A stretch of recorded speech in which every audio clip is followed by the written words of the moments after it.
Now the question is, what has happened to our spirits? The Bible says that our spirits are dead in sin and trespasses. We've rebelled against God, and our spirits have been cut off from God, and our spirits are dead.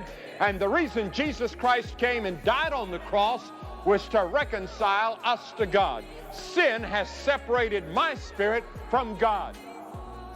I cannot fellowship with God. I cannot know God. I might study all my life theology and never find God.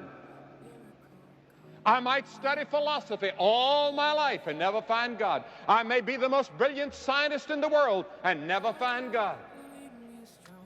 Because something has come between my spirit and God, and that something is sin. And the Bible says all have sinned and come short of the glory of God. You are a sinner. I am a sinner, separated from God. This is a planet in which all human beings are born separated from God.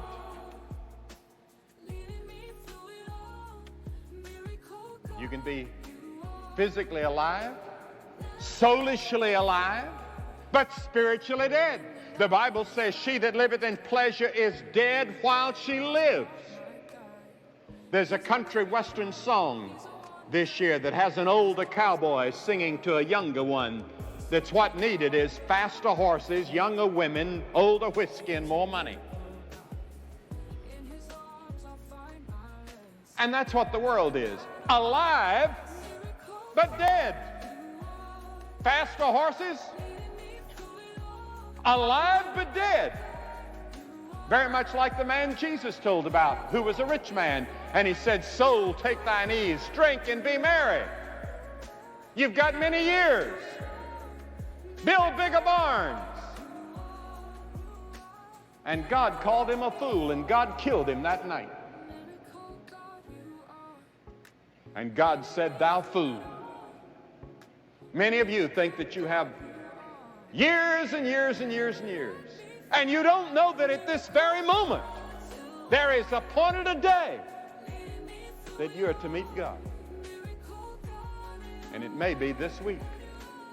We never know. In this passage that I read, Lazarus, a person that Jesus loved very much and one of his closest friends, had died.